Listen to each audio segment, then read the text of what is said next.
this is a few notes before the downbeat when your heel hits the floor, the first beat of bar 1. So this can give your playing what can be considered an interesting rhythmic concept. So this is why you must do this.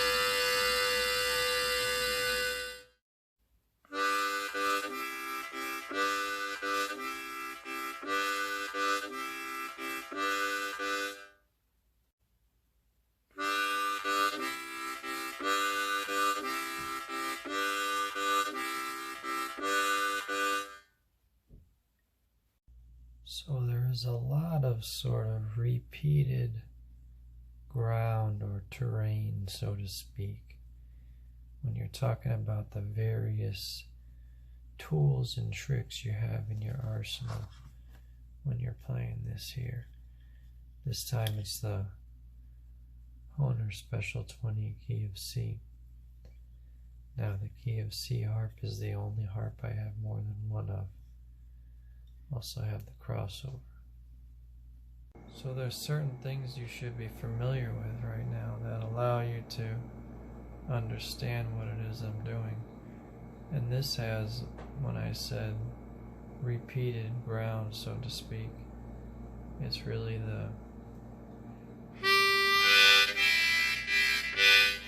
it's in equal proportions to each part when you divide this into two parts.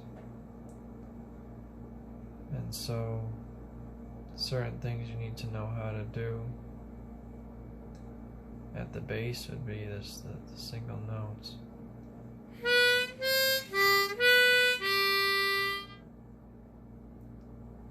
Which should be the 3-hole draw, 4 blow, 3 blow, 3 draw, and then the 2 draw. So that would be really with no bending.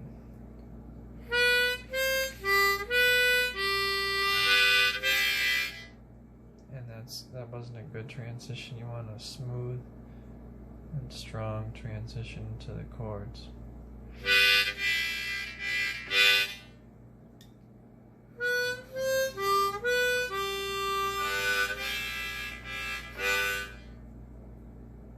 So if you just work on that.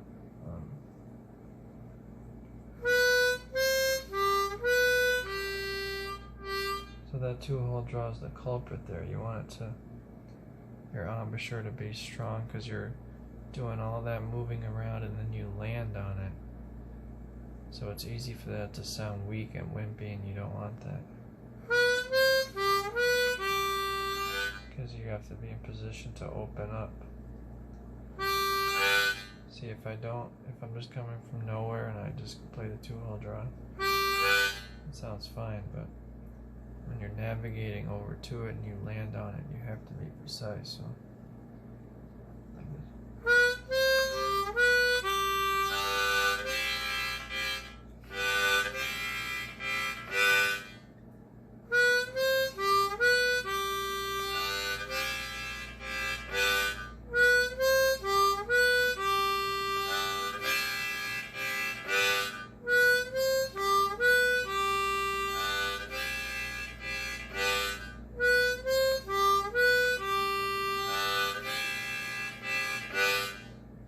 Tapping with the tongue, 1, 2, 3, at the end there. See, that was weak.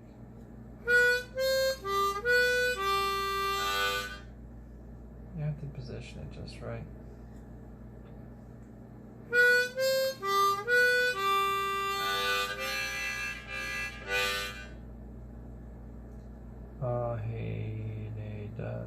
in the one hole draw. Go over the 2-hole draw, whole step bend here.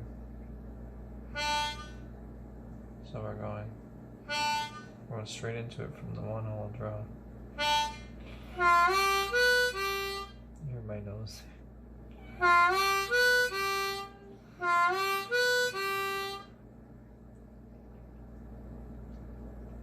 go for that 2-hole draw, whole step bend. To the 3-hole draw, no bend. Back to 2-hole draw, no bend.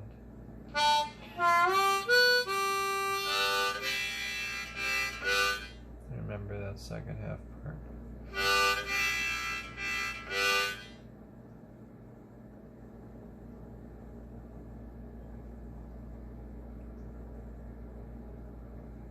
Putting them both together is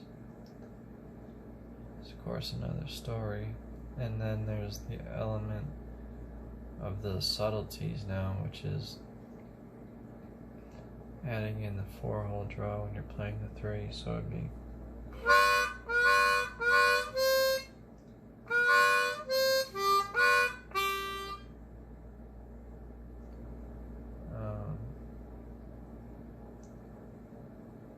so that would mean, I'm checking if I hit play. When you hit the 3-hole draw with the slight bend, you're opening up the corner of your mouth ever so slightly to include the 4, but it's used to a very noticeable effect to create a very raw, authentic, bluesy sound. And you can even add vibrato to that, but that would be a separate thing we can check out later. Not gonna do that now because I just saw a flash of how much battery I have, and it's not much, and not to mention it's going on 1 a.m. and I'm very tired. But to do that, you include a little bit of the 4-hole when you're playing the 3-hole draw with a slight bend.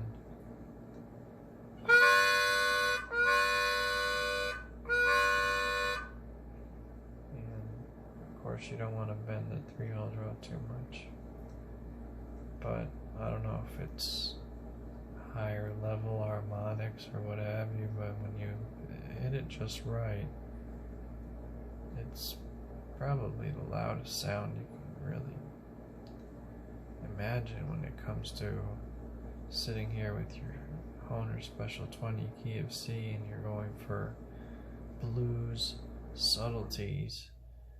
I can't think of a better example than that.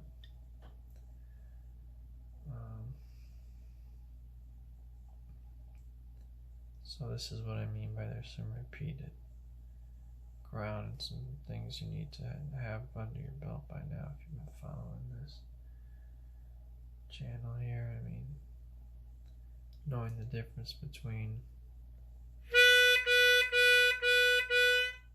no bend and then a bend. Right? And then different ways I go from holding the harp, when and how I take the hands off. As for the bend versus no bend, let's see if I can show you better.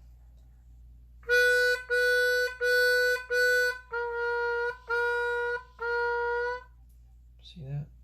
Now listen to the 2-hole draw. Versus this. Okay.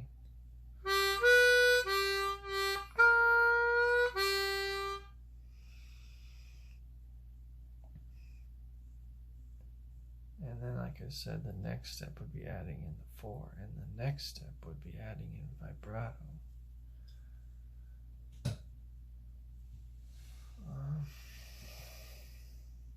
So yeah, I think that's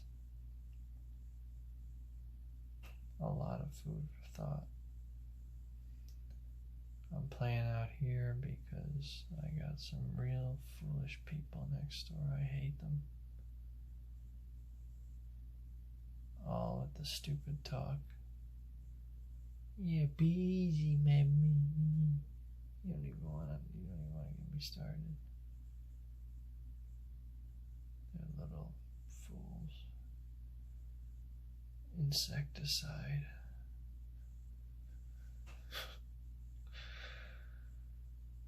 It's pitiful. Boxed in. And I did play the guitar today. I'm working on Teenage Boogie by Webb Pierce. The chords now. I've been playing the solo. It was one of the first things I learned on guitar, solo. I finally got around to playing the chords. I'm just playing along with him, live footage of Webb Pierce playing Teenage Boogie. I got 2 different versions, and I'm just watching him. And there's a couple instances where it zooms in away from the guitar, it zooms in on his face or on the guy playing the guitar solo. But between the 2 videos, I pretty much deciphered it. And I'm going to ultimately do a video on that. How to play Teenage Boogie, the whole song. Because I can sing that song as well. So it's pretty good.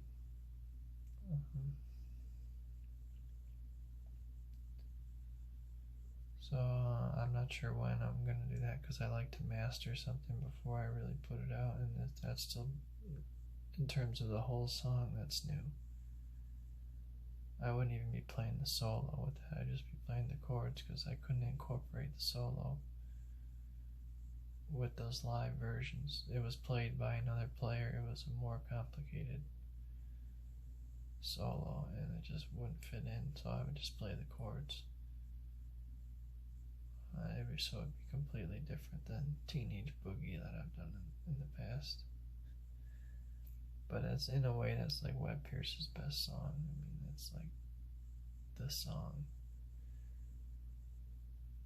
And I don't like to put anything out unless I've mastered the material, like the last one, the Baby What You Want Me to Do, or I called it How Do You Jam on Guitar. I waited, that was like not 3 months, but I had been tossing that around for quite a little while, till I mastered basically all the key of E blues licks that went into that. And the boogie woogie, and the turnarounds and everything, and just putting it all together. I didn't just wake up one day and put that out. That was something I had been turning around for a little while.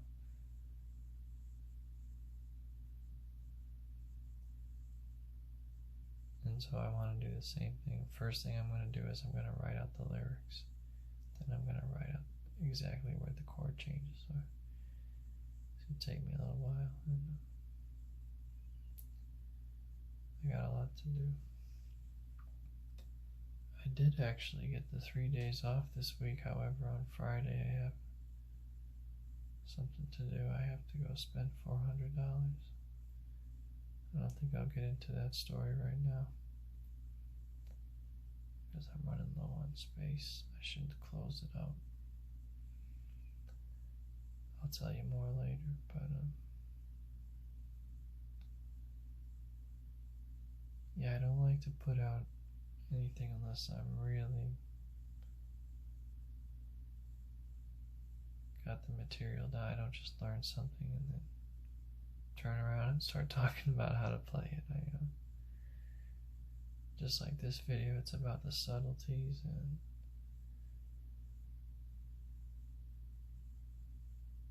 the bluesiness that you need in order to achieve something that you can play on your own 2 feet and work on and remember, because frankly there's a lot of things to remember. Even just on the C harp, I've got a huge repertoire just on the C harp. And this is probably my favorite harp to play, I gotta say, the C harp. But I would recommend the Special 20 and the Crossover. However, the Crossover has a hole that doesn't work. And that is very detrimental to trying to play through a whole song. When you got one hole you need that doesn't work. There's plenty of examples of that on the 8-hole draw. That would be times where I needed, such as Scarborough Fair or Hey Good Looking, or even what's the other one? The Western. The Good, the Bad, and the Ugly. They all need the 8-hole draw on the C harp. And on my Crossover, my first harp, it just doesn't play. On this one, it does. I'll show you.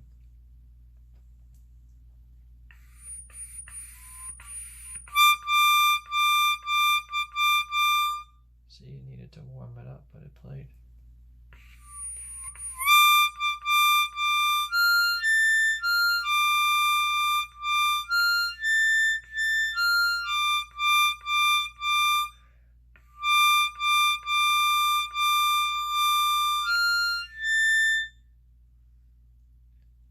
It's funny, you needed to warm it up. But that note is good. Every note on this harp, I can play it. Well, that's it. I should get going for now. I'll keep it short and sweet.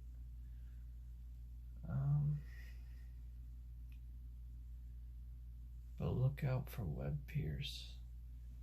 Teenage Boogie, the whole song.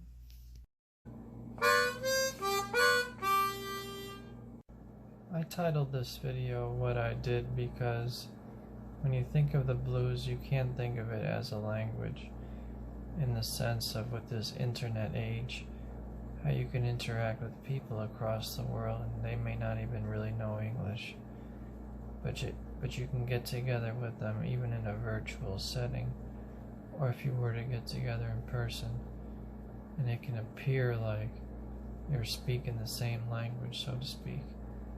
So this is a lesson on not just the blues harmonica, but I've done videos on the acoustic guitar, electric guitar, and I'll switch to one or the other, or all of them, at certain points depending on the situation.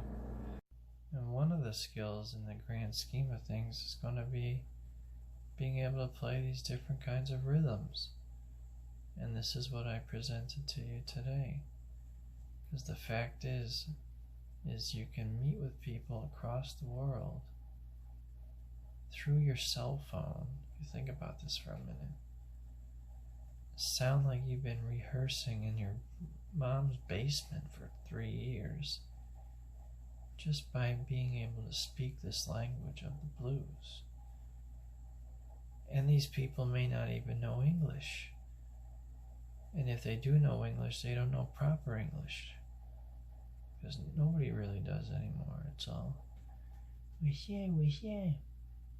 up, my baby for me?